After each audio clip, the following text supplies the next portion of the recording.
ស្ដីថ្ងៃ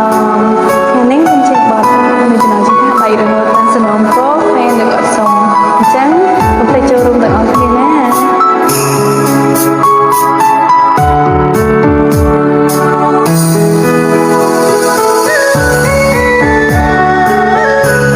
តែចំណេះថាបទហ្នឹងគឺអត់សូវចេះច្រៀងប៉ុន្មានទេហើយជាអក្ខរាវិរុទ្ធហើយជាអត់សូវច្បាស់បន្តិចណាចង់បាញ់ឈប់បងវេលាចង់ទៀងពេលឲ្យខ្លីចង់ងងវបហេនដីសុំលោកគុំវើចង់ចឹង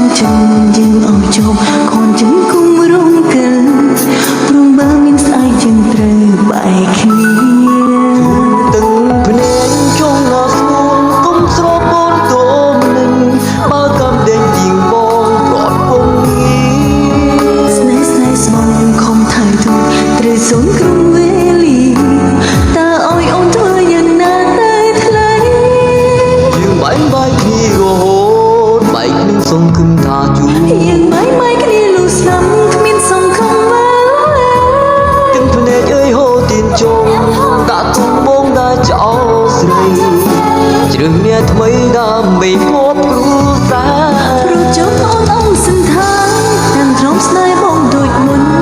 អោយគេថៃបងជួអូនមិនដឹងចូលណាជីវ៉ាមិនមែនអងនិស័យតែកម្មចង្រៃផ្លោ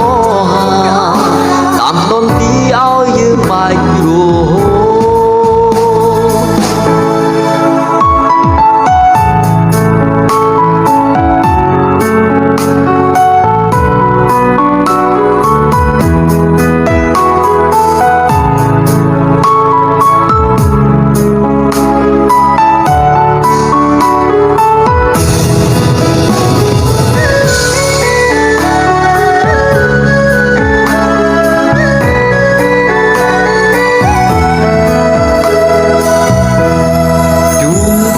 ភ្នែកចង់ណាស្រួនគុំស្រពូនតូមនឹង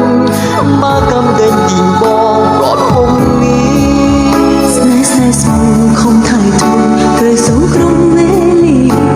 តើអោយអូនធ្វើយ៉ាងណាទៅថ្លៃយើងបែកគ្នារហូតបែកគ្នាសង្ឃឹមថាជួបយើងបែកគ្នាលុះស្លាប់គ្មានសង្ឃឹមមកទឹកភ្នែកអើយហូរទៀនជុំដាក់ទុំបងដាក់ចោលស្រី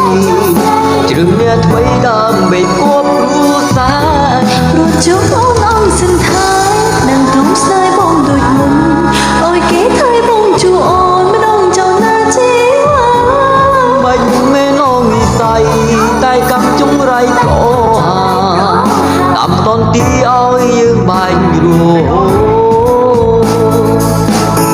យើងបែកគ្នារហូតបែកគ្នាសង្ឃឹមថាជួប